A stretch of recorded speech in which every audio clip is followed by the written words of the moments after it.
Two of my favorite things finally coming together. No, not pizza and bagels. I'm talking about chess and movies. As you can probably tell from looking behind me, I'm a huge movie buff. So in this video, I am going to be showing you guys 5 famous movies that have great chess scenes in them. These are actual real chess positions that we can analyze for ourselves. So I'm going to break it down for you guys. Anyway, let's get into it. Let's play some chess.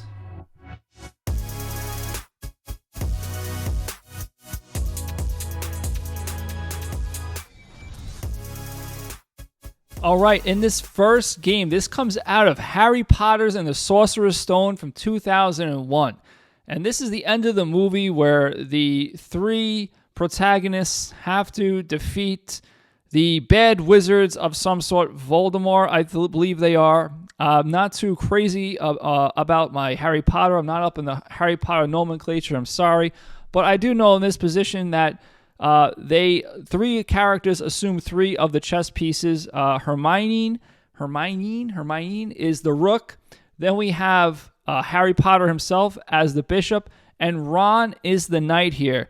And interesting enough, Ron states that he is the most skilled chess player out of the 3 of them, so he should be the one to use the knight. I actually totally agree with this. In fact, I think what separates highly skilled chess players from not so skilled chess players is their ability to use the knight effectively, because it's the most complicated piece. A grandmaster can sometimes use a bishop or a rook the same way a 1700 player can. They understand the piece the same way, but not the knight. The knight, they can use it masterfully to manipulate the position over the board. Anyway, let's get into this game. What happens here? Ron is the knight, and Ron strikes with a sacrifice on h3. Now this, the white king cannot move, as you can see. So this forces white to take the queen. And here, Harry Potter, who's the dark square bishop, comes in here, calls check.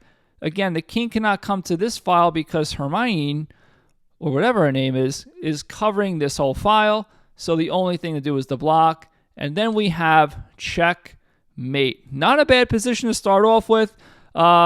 Pretty cool. I like it. There's not too much to go on this particular game. There's not a lot of meat to cover here, but it was a pretty cool end game, so I kind of like it. Anyway, the next one. The next one, we have 2001 Space Odyssey, made by Stanley Kubrick in 1968. This features Frank Poole, the astronaut, with the white pieces versus HAL 9000. HAL 9000 is the artificial intelligence that is operating their spaceship. And pretty much this game in itself is allegorical in a sense, and it shows the superiority of the artificial intelligence HAL has over the humans. And this game here, at this point we have HAL plays a very human-like move in a sense to show you how, I guess, the movie wanted to demonstrate not only the superiority intellectually, but also how it could do it in a very human-like way. So HAL sacrifices the rook here, and so now white is up material. And now HAL just simply follows it up with d3, queen to d3. So just impeding white from moving. White cannot move his pieces into the game. This bishop is stuck, and the rest of his pieces are going to be stuck because of it. So it kind of slams the door shut on white's position. A brilliant sacrifice and follow-up. Okay, so the astronaut, Frank Poole, the protagonist, is trying to get himself back in the game, trying to free himself here. But no, HAL just doesn't let up and just plays the absolutely bone-chilling bishop h3. And no, you cannot take. Well, first of all, the queen's hanging. That's also a problem.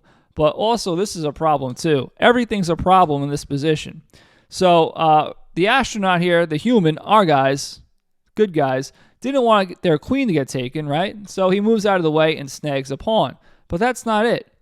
Now comes bishop takes g2, and after the rook moves away, try to guess what HAL played. Now, Stanley Kubrick, the director of this movie, was an avid chess player, and some say he was master level strength. He used to play in the parks a lot, Washington Square Park. So he really did have a passion for chess. Anyway, this is a beautifully constructed game. And here in this position, Hal plays Queen F3. Now, this is absolutely absurd. This actually comes from a real game, actually, that was played in Hamburg in 1910. So it actually wasn't constructed, but it was pulled from an actual game way, way, way back. And the point behind this is, what do? You can only take the queen here, and when you take the queen, you get checkmated. Absolutely crazy, crazy chess position. Awesome that they chose that game to depict not only Hal's strength, but also his style, how he would have a very attacking, aggressive, and creative human-like style. Okay, here we have a game from the end of the movie Searching for Bobby Fischer. So in this game we have, I'll switch the board around. So the black pieces is played by our protagonist, Josh Waitzkin, and the white pieces is played by the antagonist, Jonathan Poe. Jonathan Poe actually represents, loosely based off of a player, Jeff Sora, who Joshua actually beat when he was a kid. This is not a real game, though. This was constructed by Josh Waitzkin and Bruce Pandolfini himself, specifically for this movie. And in this position, Josh Waitzkin knows he's winning, and instead of just beating his opponent, he offers his opponent a draw because he's a little kid and he's a very nice kid.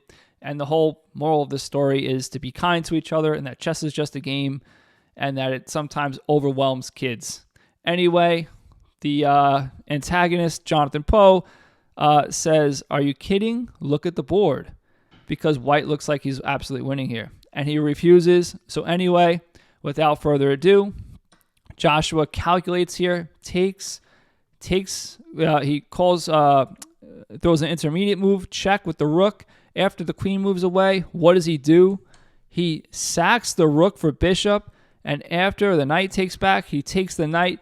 This allows a fork right here, and now black takes the rook, and now it's just pawn versus pawn. It looks like white is going to queen first, which they do. The only problem is the king wound up in the crossfires after those exchanges. And what happens is check, king has to sidestep, and Josh Waitzkin wins the championship. However, as cool as this position is, there is a mistake. It's actually a drawn position from here, from the start. And after this this move right here, the sacrifice, white is actually winning because after this, you don't take the bishop back and lose the exchange back.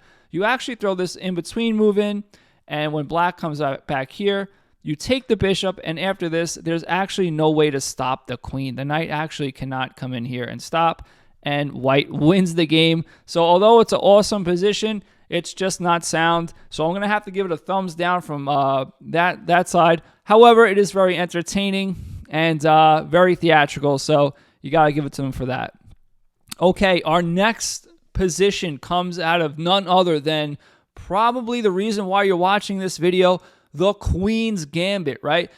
The Queens Gambit came out in 2020 on Netflix, and it's the reason why many people have gotten back into the game of chess, or I shouldn't say gotten back into, maybe just never thought they would ever get into it, and they got into it because of the Queens Gambit. My favorite chess movie is actually Searching for Bobby Fischer, so this is probably a close second. This is a very good show, though. Highly recommended if you haven't watched it yet. Anyway, our protagonist here is playing, Beth Harmon is playing with the white pieces. And her opponent, Vasily Borgov, is the Russian world champion. So this is kind of like reminiscent of Bobby Fischer and Boris Spassky. So it kind of parallels that, whole time frame back then with a little modern spin on it, I guess. But in this position, at the end of the show, Beth Harmon could win this game to win the championship. What does she do? She plays queen takes f6. And after g takes f6, we have rook takes f6. And she just sacrificed the queen. And the whole point is, well, we have this check here, and then if the queen doesn't move right here, we have check winning the queen. If the queen takes the rook, we just make another queen. So for that reason, the Russian world champion comes out with queen h5 here, and the whole point is the rook and queen are going to team up on the white king and try to checkmate Beth Harmon. But Beth Harmon can't let that happen because she had to, become world championship for her Netflix show, right? So she throws in a check first, the king moves, and she doesn't defend this at all. Funny enough, she just goes in and queens.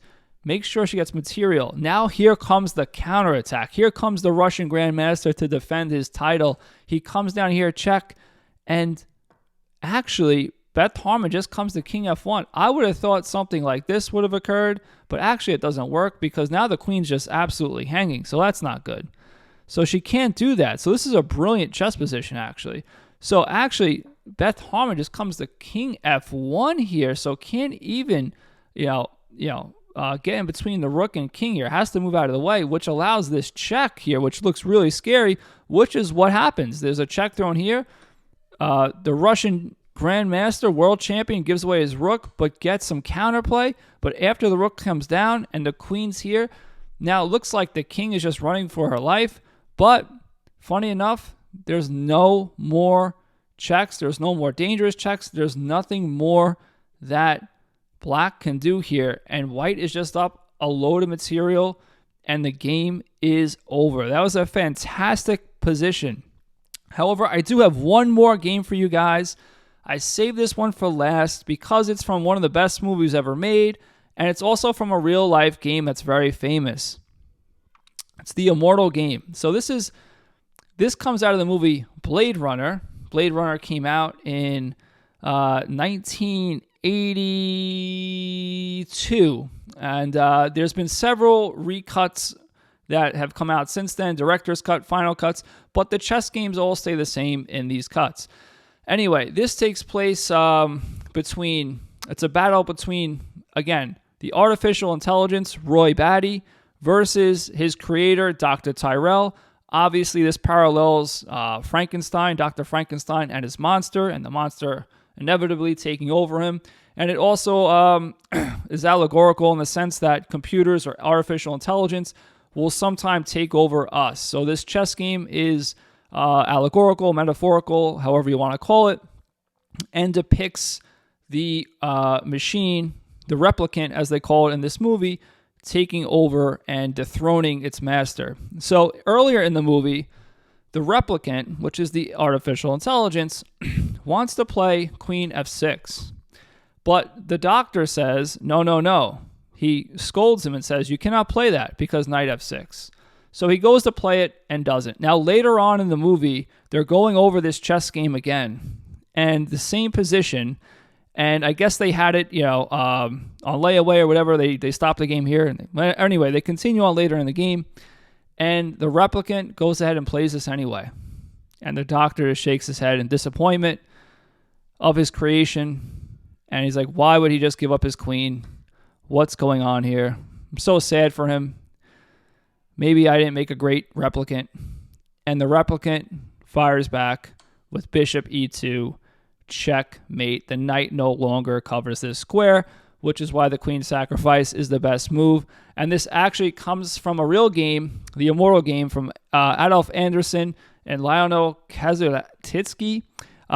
Sorry if I butchered your name, but you have been dead for a couple hundred years now, so that's okay. Anyway, guys, those are my favorite chess games from famous movies, well-known movies. I think they put some really good work into it. The people that chose these games, either whether they picked them from great games from the past or they constructed them themselves. I know International Master Jeremy Silman constructed the one for Harry Potter. And like I said before, Josh Waitzkin and Bruce Pandolfini constructed the games for Searching for Bobby Fischer. Anyway, if you guys like this content, if you like this video, please make sure you hit a subscribe button down there. Really does help the channel. And like always, I'll see you later. Go play some chess.